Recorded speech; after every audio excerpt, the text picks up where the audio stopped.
तो चैप्टर 1 से केवल एक क्वेश्चन आएगा 1%। लेकिन इस 13 चैप्टर से, चैप्टर नंबर 13 से आएंगे 5 क्वेश्चन।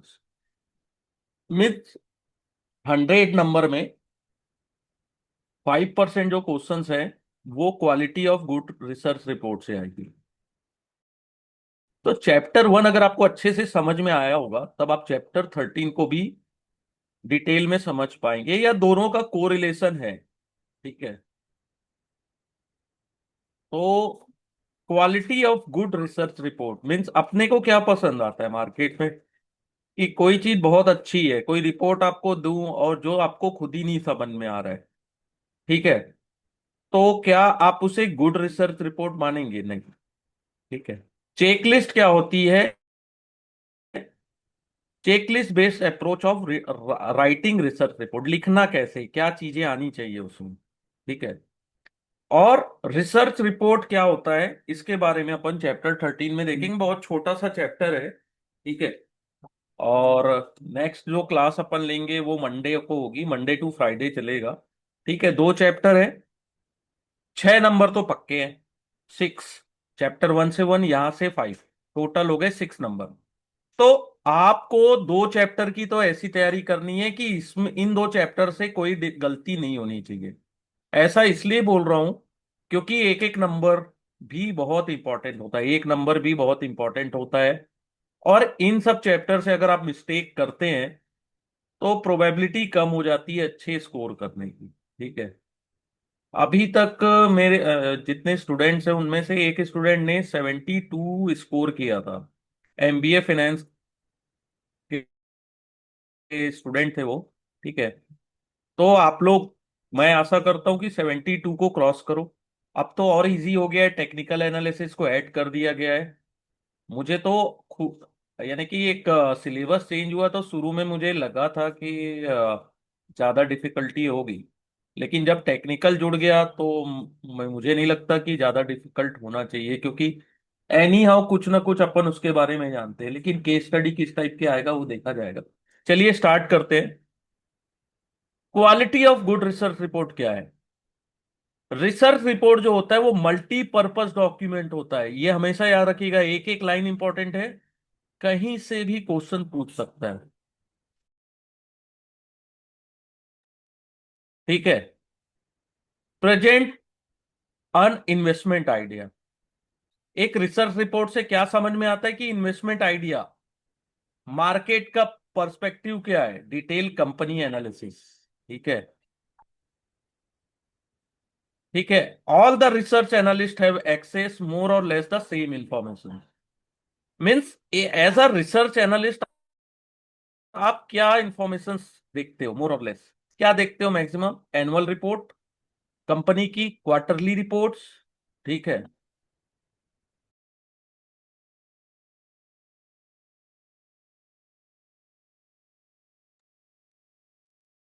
ठीक है। All good analyst and expert of sector have similar thing to say.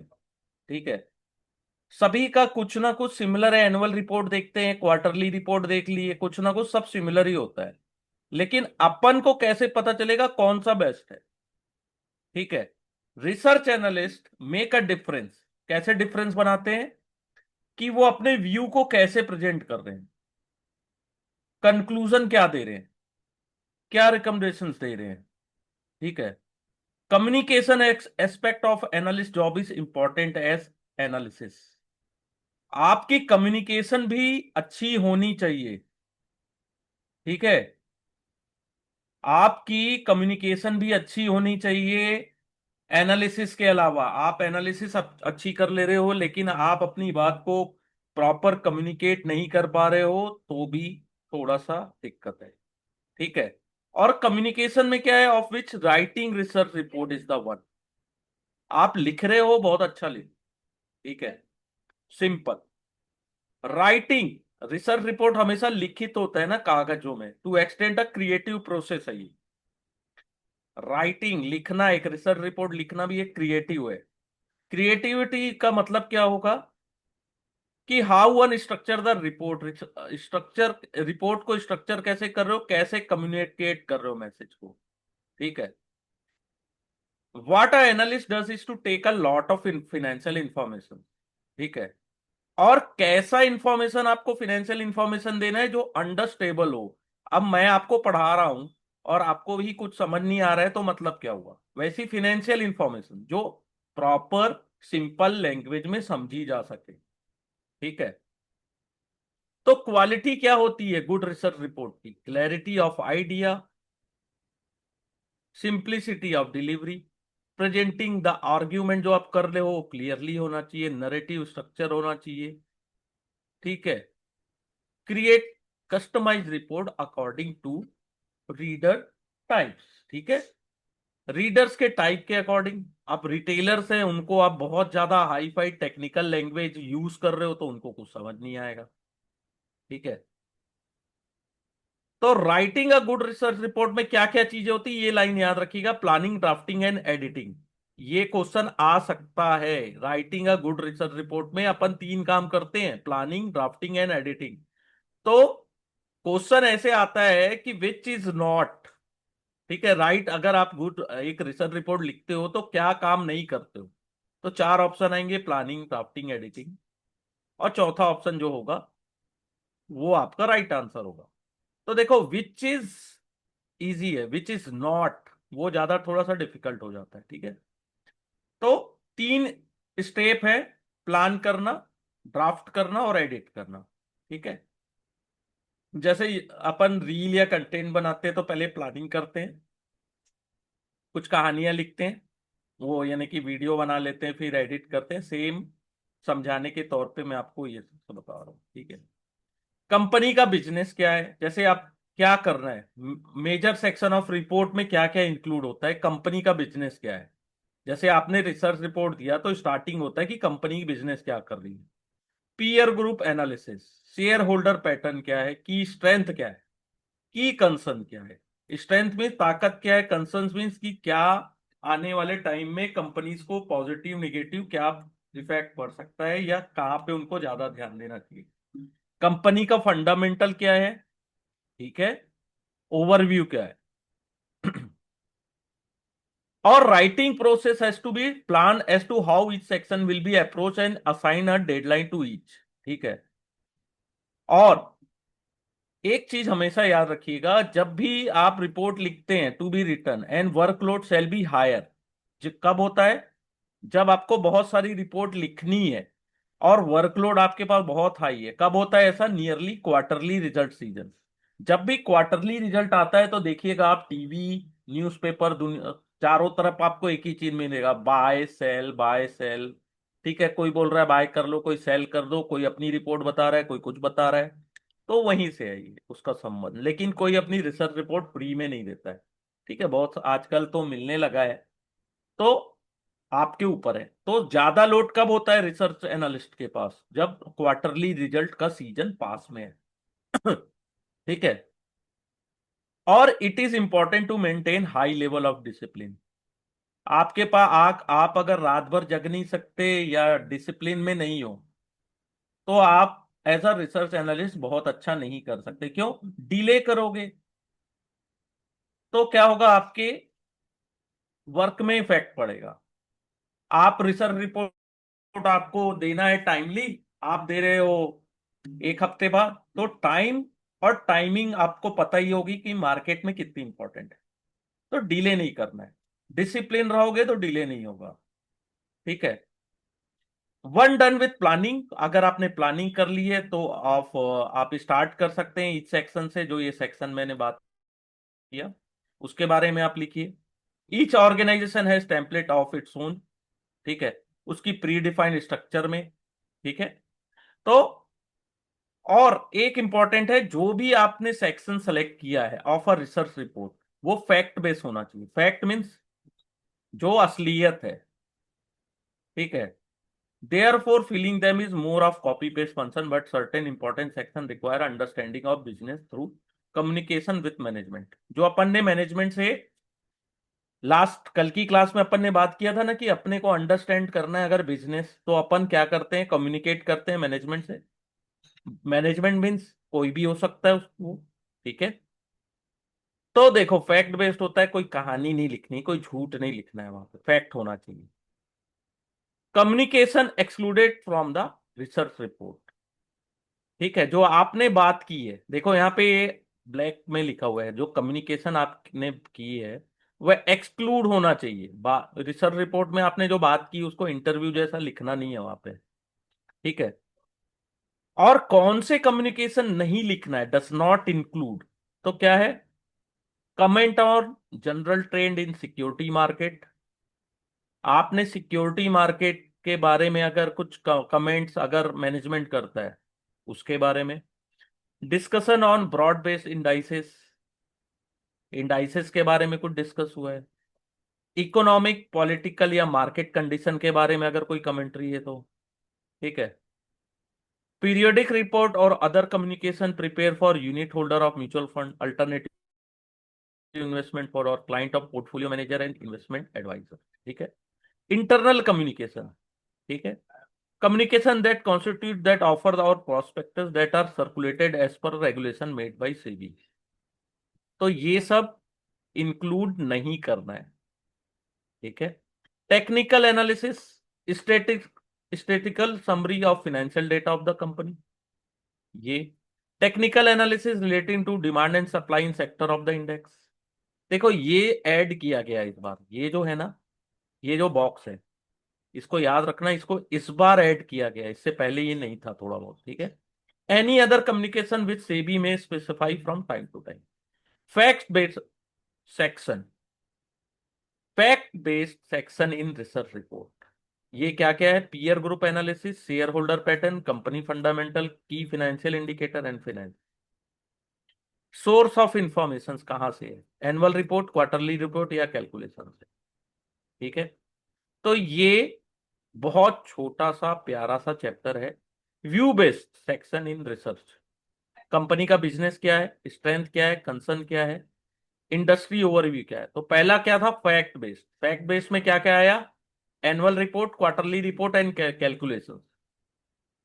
ठीक है, सॉरी, फैक्ट बेस्ड में क्या क्या है? Peer group analysis, share holding, company fundamental, K F I and financial. Fact based में ये भी एक बॉक्स बना लो इसको, ये फैक्ट बेस्ड में आया।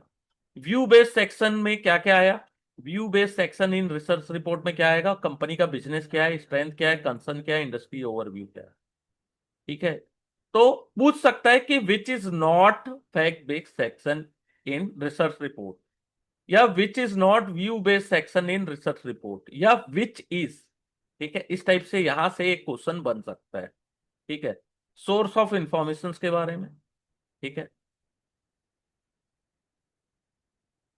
आपको क्या चीजें वॉच आउट करनी है इसके बाद, जो इंपॉर्टेंट चीज है। ठीक है। आपको एक चीज याद रखना कि आप ड्राफ्ट बना रहे हो, उसमें आपको रीचेक करना है फिनेंशियल फिगर, स्पेलिंग मिस्टेक तो नहीं, स्पेल चेक, ग्रामेटिकल एरर तो नहीं है, और एडिटेड आपके अकॉर्डिंग हुआ है कि नहीं। ठीक है। और ऑल्सो ये भी सजेस्ट किया गया है, जो डेटा विजुअलाइजेशन है सॉफ्टवेयर, वो यूज करो। Use of data visualisation software prepare visual chart to present the data. ठीक है। जो विजुअल चार्ट होता है वो ज्यादा इजी होता है समझने में as compare to return number. Return number, ठीक है। अब क्या चीजें वॉच आउट करनी है? लॉन्ग सेंटेंस आप मत लिखो। लिस्टेड फेल्यूलर ऑफ रिसर्च रिपोर्ट में क्या क्या आती है कि अननेसेसरी डिटेल आप लिख दिए, नहीं करना है।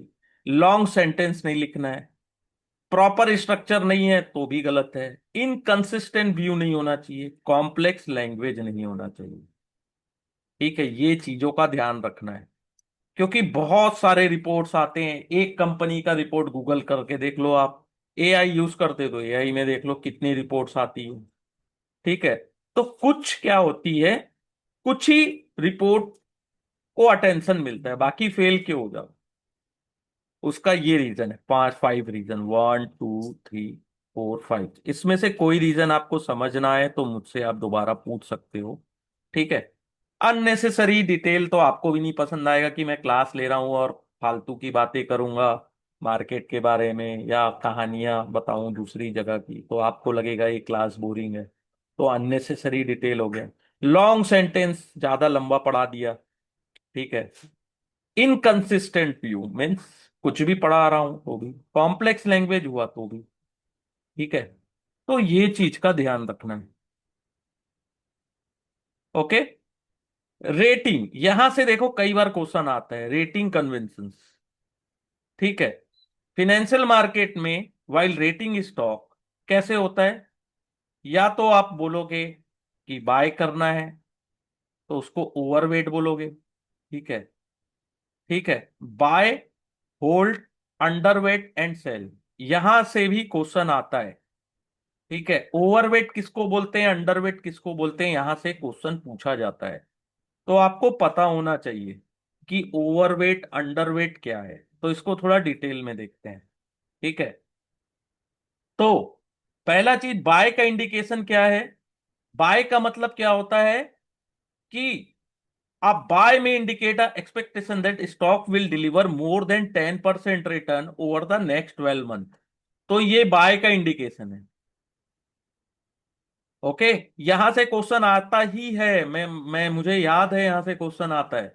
बाय का मतलब कि वो स्टॉक आने वाले साल में, नेक्स्ट 12 मंथ में 10% से ज्यादा रिटर्न दे सकता है।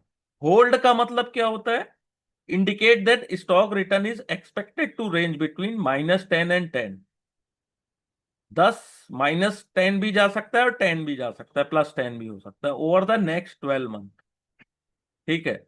और सेल का मतलब क्या है, इंडिकेट क्या करता है कि एक्सपेक्टेड रिटर्न -10%, -10 से ज्यादा भी हो सकता है, ठीक है, ओवर द पीरियड, ठीक है। और accumulate और reduce to reflect the view that trigger for the stock performance is expected in defined time frame, ठीक है। आउट परफॉर्म और परफॉर्मर और अंडर परफॉर्म भी आता है, ठीक है। आउट परफॉर्मेंस, परफॉर्मर और न्यूट्रल, अंडर परफॉर्मर, ठीक है। ये क्या इंडिकेट करता है, expectation of stock return relative to the sector. Means out performance, कोई भी एक इंडाइस है जैसे निफ्टी, बैंक निफ्टी, आईटी, तो कोई स्टॉक अगर उस इंडेक्स से ज्यादा रिटर्न देता है तो उसको आउट परफॉर्म बोलते हैं। इक्वल देगा तो न्यूट्रल परफॉर्मर है। अगर निफ्टी ज्यादा रिटर्न या कोई इंडाइसेस ज्यादा रिटर्न दे रहा है, यानी कि वो ज्यादा दे रहा है, आपका स्टॉक उससे कम दे रहा है, तो उसको अंडर परफॉर्म बोलते हैं, ठीक है। अब नेक्स्ट जो वेरी इंपॉर्टेंट है, ओवरवेट, इक्वल वेट और अंडरवेट, ठीक है। ओवरवेट का मतलब है कि स्टॉक या सेक्टर परफॉर्म करेगा बेटर देन मार्केट। अंडरवेट का मतलब है कि रिलेटिव पुअर परफॉर्मेंस दे सकता है। इक्वल वेट का मतलब है कि वो performance in line with market, यानी कि मार्केट जितना रिटर्न देगा उतना ही ये भी दे सकता है। तो ओवरवेट मीन्स ज्यादा अच्छा रिटर्न दे सकता है, underweight means low poor performance, ठीक है। तो ये बहुत इंपॉर्टेंट बॉक्स है बॉस, ठीक है। ये बॉक्स जो है रेटिंग कन्वेंशंस, इसको बहुत अच्छे से देखना, जितना मैंने समझाया ये काफी है इसको समझने के लिए। अगर नहीं आएगा समझ में तो नेक्स्ट क्लास में फिर पूछ सकते हो मुझसे, ठीक है। चेक लिस्ट, ये भी इंपॉर्टेंट है, 5 नंबर का क्वेश्चन आता है यहां से, तो कुछ भी पूछ सकता है, ठीक है। चेक लिस्ट, अब क्या है कि आज का जो एरा है, यानी कि अभी जो दौर चल रहा है, इंफॉर्मेशन आपके पास ओवरलोडेड है, ठीक है। पूरा क्या बोलते हैं, सागर भरा हुआ इंफॉर्मेशन से। आप कुछ किसी भी चीज के बारे में पता करने जाओ, इतनी इंफॉर्मेशन है कि आपको समझ ही नहीं आएगा, ठीक है। Information available at different places, contradict, ठीक है। अगर आपको कंसिस्टेंसी करनी है इन डिसीजन मेकिंग प्रोसेस, तो कुछ इंपरेटिव है जिसको नोट डाउन करो, important decision driver in discipline and committed manner. आपको वही चीज है फिर कि आपको जो भी डिसीजन लेना है उसको डिसिप्लिन एंड कमिटेड मैनर में लेना है। प्लीज रिमेंबर, मार्केट रिवॉर्ड क्या लिखा है, डिसिप्लिन इन्वेस्टिंग को ही रिवॉर्ड देता है, और किसको पनिश करता है, इमोशनल, डिस्ट्रैक्ट, डीऑर्गेनाइज अप्रोच, इनको पनिश करता है, ठीक है। तो चेक लिस्ट एक बनी है, उसको भी फॉलो करना रहता है। Checklist could be great way to analyst to stay discipline. एक चेकलिस्ट होती है, जैसे आपको जो पायलट होते हैं प्लेन उड़ाने से पहले वो चेकलिस्ट को चेक करते हैं, चेकलिस्ट को जो अपना एक लिस्ट होती है उसको प्रॉपर चेक करते हैं, तब वो उड़ान भरते हैं। ठीक है, मेथोडिकल होता है। ठीक है, when it come to research new idea maintain a exist portfolio existing exiting position, तो ये डिसिप्लिन होते हैं इन सभी में, चाहे वो न्यू आइडिया है, चाहे वो एग्जिस्टिंग पोर्टफोलियो को मेंटेन कर रहे हो, या किसी पोजीशन से एग्जिट कर रहे हैं। ठीक है, जैसे मिलिट्री के पायलट यहाँ पे लिखा है, या एयरलाइन। ठीक है, तो उससे क्या होता है, चेकलिस्ट को फॉलो करने से आप अवॉइड कर सकते हो एक्सीडेंट्स को। ठीक है, और प्रोड्यूस कर सकते हो बेटर रिजल्ट। ठीक है, और मोर कंसिस्टेंट, आप बेटर चेकलिस्ट अगर इन्वेस्टर यूज करता है तो डेवलप कर सकता है better and more consistent investment behaviour को। ठीक है, यहाँ पे ये ऐसा नहीं लिखा है कि रिटर्न आपका अच्छा हो जाएगा। ठीक है, आप डिसिप्लिन हो, वेल डेवलप और चेक लिस्ट को फॉलो कर रहे हो तो आप बाकियों से ज्यादा अच्छा कर सकते हो। एडवांटेज क्या है चेकलिस्ट का? चेकलिस्ट से हेल्प मिलती है लेजी मिस्टेक या शॉर्टकट से बचने के लिए, अवॉइड कर सकते हो। Checklist ensure that analyst also does what or he intended to do in discipline manner. यानी कि चेकलिस्ट से ये इंश्योर होता है कि एज ए एनालिस्ट मुझे क्या करना है। ठीक है, क्या मेरी इंटेंशन है, लेकिन डिसिप्लिन मैनर में। चेकलिस्ट से क्या हेल्प मिलती है कि मेरा ऑब्जेक्ट क्या है, और फैक्ट बेस्ड डिसीजन होता है। ऐसा नहीं मार्केट में सुबह उठे और बस शुरू हो गए ट्रेड करना, कहाँ मार्केट जा रहा है क्या नहीं है, और इन्वेस्टमेंट भी कर रहे हैं तो पेनी स्टॉक्स में कर रहे हैं। ठीक है, कुछ नहीं पता है, बस तुक्के में चल रहा है। ठीक है, check list lever decision making trial that can be modified and correct with the time. एक बुक के बारे में लिखा है, the checklist manifesto, doctor Atul Gawande के द्वारा लिखा गया है। बहुत अच्छी बुक है, इसको आप पढ़ सकते हो। ठीक है, यहाँ से क्वेश्चन नहीं आता है, लेकिन कुछ चीजें क्या है इन सब यहाँ पे लिखी गई है, तो ये बुक तो मैंने पढ़ी है, थोड़ी सी अच्छी बुक है। ठीक है, sample checklist for investment research report. तो क्या क्या होते हैं, क्या ऐड करना है, क्या डिलीट करना है, तो क्वालिटेटिव पैरामीटर में क्या चेकलिस्ट होती है, क्या आपको वो बिजनेस समझ में आ रहा है। पहली checklist, as a research analyst क्या आपको वो बिजनेस समझ में आ रहा है, do I understand the business. Detail of technology collaboration, revenue model कैसा है, आउटपुट इज नेसेसिटी और चॉइस। ठीक है, either industry business challenge this industry business, if yes can other industry business challenge this industry. क्या मेरे business को कोई और इंडस्ट्री चैलेंज कर सकती है, जैसे आज के डेट में आईटी को एआई चैलेंज कर रहा है। ठीक है, तो ये सब पता न होना चाहिए। What are the distribution channel, यानी कि मार्केटिंग इंफ्रास्ट्रक्चर कैसा है, cold drink, chocolate, dairy milk, बहुत सारी ऐसी प्रोडक्ट्स भी है ना जिसकी मार्केटिंग इंफ्रास्ट्रक्चर बहुत अच्छी है। बिजनेस रेप्लिकेबल है, स्केलेबल है, या गुड फ्रेंचाइजी बिजनेस है। ठीक है, सप्लाई गैप कैसा है, what is demand supply gap in industry. ठीक है, अगर सस्टेनेबल ऑफ इट्स गैप। ठीक है, how does business look like a decade down, यानी कि एक दशक में कैसा दिखता है वो बिजनेस। What is the moat, competition advantage क्या है। ठीक है, डिफरेंस ऑफ कंपनी कैसा है, यानी कि दूसरी कंपनी से क्या डिफरेंशिएशन है। डाउन साइड कितना है, रिस्क कितना है बिजनेस में, कंपनी की इंडस्ट्री। तो ये चेक लिस्ट है। ठीक है, इसको याद नहीं करना है ना, इसको बस एक बार पढ़ना है, प्रॉपर अंडरस्टैंडिंग। क्वालिटेटिव फैक्टर्स के बारे में बात किया गया, इसको रीड करो, खुद समझ में आने लगेगा। डाउन साइड तो नहीं है बिजनेस में, रिस्क कितना है कंपनी में, इंडस्ट्री में। ठीक है, प्राइस की फ्रीडम है कि नहीं, pricing freedom, ability sustaining of the pricing power.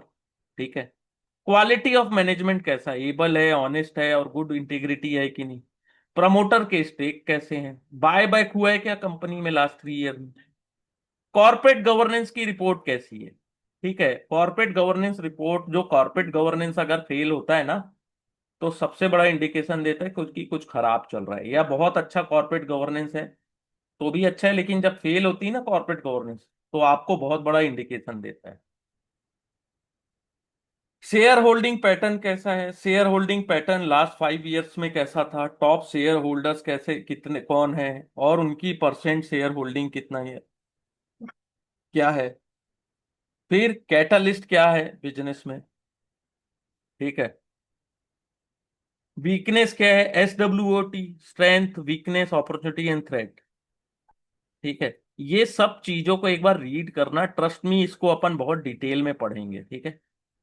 हाँ, क्वांटिटेटिव में रेवेन्यू क्या है, इक्विटी की हिस्ट्री क्या है, इंपॉर्टेंट पॉइंट क्या है, ठीक है। ग्रोइंग प्रॉफिटेबिलिटी कितनी है, ठीक है। बिजनेस में लिवरेज कितना है, ठीक है। कंपनी स्टेबल है और ग्रोइंग, रिटर्न ट्रैक रिकॉर्ड कैसे है, ROE कितना है, ROC कितना है, ठीक है। ROE 15% से ज्यादा है, ROC 15% से ज्यादा है क्या लास्ट 5 साल में, कितनी स्टेबल है और कितना ग्रो कर रही है कंपनी, 5 ईयर का डिविडेंड रिकॉर्ड देख लो, ऑडिटर की क्वालिफिकेशन देख लो, ठीक है। ये बहुत सारी चीजें हैं, ठीक है। वैल्यूएशन पैरामीटर्स क्या है, इंट्रिंसिक वैल्यू कितनी है बिजनेस की, और वैल्यूएशन कितना है, या दोनों एक ही चीज है, ठीक है। बिजनेस चीप है, इस business chief relative to itself, peers क्या है, market on various valuation parameter like price, PE, PB, price to sale, ठीक है, ओवर द लास्ट 5 ईयर, यानी कि 5 साल का तो देखना ही है। मार्जिन ऑफ सेफ्टी कितनी है, ठीक है। रीजन क्या है, reason of market mispricing, यानी कि प्राइस कम है आपको दिख रहा है, या ज्यादा है तो क्यों। लाइकलीहुड ऑफ करेक्शंस, ये भी देखने वाली बात है। अब एक क्वेश्चन कई बार ये पूछता है कि सैंपल रिसर्च रिपोर्ट कहाँ से मिल सकती है, तो BSc और NSC की वेबसाइट में आप जाइए, रिसर्च में जाइए, आपको पूरी रिपोर्ट फ्रीली अवेलेबल होती है, ठीक है। एनी क्वेश्चंस, बहुत इजी है, थोड़ा सा डिटेल चैप्टर है, थोड़ा इसको पढ़िएगा, इस चैप्टर को, चैप्टर 1 और चैप्टर 13 को 2 दिन का आपके पास समय है, सैटरडे एंड संडे, डिटेल में पढ़िए, बहुत इंजॉय करिए चैप्टर को, क्योंकि आप अगर RA का सर्टिफिकेट कोर्स कर रहे हो तो कहीं ना कहीं इस फील्ड में आप जाओगे, ठीक है। चाहे एज आप रिसर्च एनालिस्ट बनिए, या फिर किसी रिसर्च कंपनी में आप काम करेंगे, तो जब तक आप इंटरेस्ट नहीं लोगे ये 2 चैप्टर्स में, तो आपको जॉब में भी इंटरेस्ट कैसे बनेगा, ठीक है। तो ये सब चीजें पता होनी चाहिए। Any questions